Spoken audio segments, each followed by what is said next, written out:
over 80 inches of rain this year has been, well, terrible for the sheep. Honestly, one of the hardest years. I think we're on year 5 or 6. 2 years before that, so we're talking about 24 right now. 80 plus inches. Just gathered all the totals here in the past few days. 22, 100-year drought. 23, 100-year drought, or damn near it. 2 record-breaking droughts back to back. Then 80 inches of rain. I thought that we had sheep figured out. If you look back, there's about 2 years ago, I made a bulletproof sheep video, right? I thought they were. I legit thought that the sheep were damn near bulletproof. Like, that was the only thing gonna put them down. Woo! 80 plus inches has completely turned that around for me. So basically the biggest issue we've had would be, yes, lambing, right? The lambs have suffered in the rain, and the ewes have done honestly pretty good, except for some really stupid decisions I made.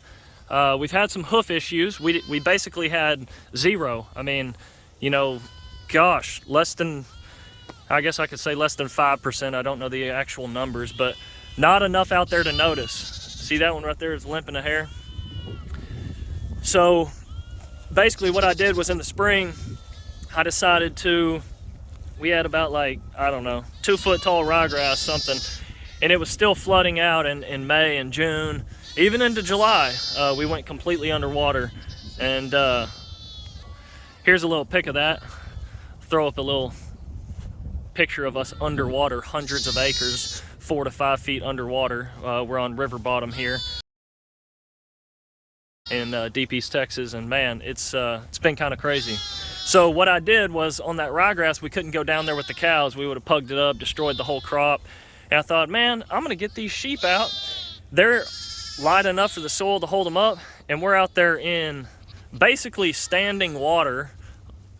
Right after the floods go down, I go put the sheep out there, let them go eat. They're eating good, all that, and not the smartest idea on my part. We basically, ladies getting a good little hay bath,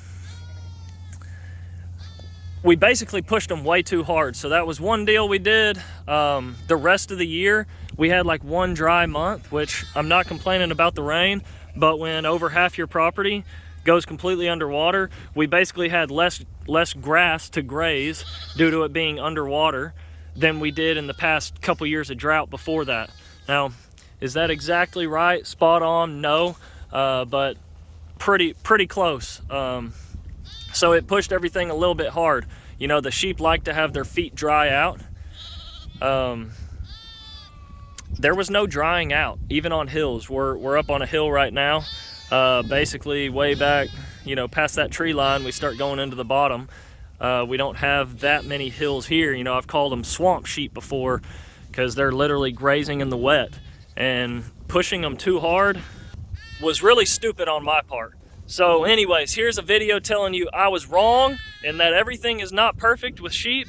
And if you're in something long enough, it is going to humble you and let you know just how stupid or ignorant you really can be, or that I was.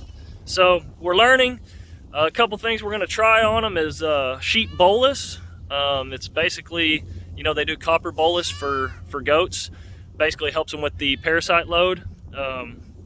So we're going to try that. There's some for hoof. There's some for lambing, some for pre-lambing, post-lambing anyways, some for lambs. But basically gives them a mineral boost. So we're going to try that with the weak ones. Overall, the herd is doing pretty good. After we've been able to dry their hooves out, let them recover. But man, what a rough year. So goodbye to 24. I'm happy to see it go. And here's to a better year with sheep. We'll hope that our management is going to be better.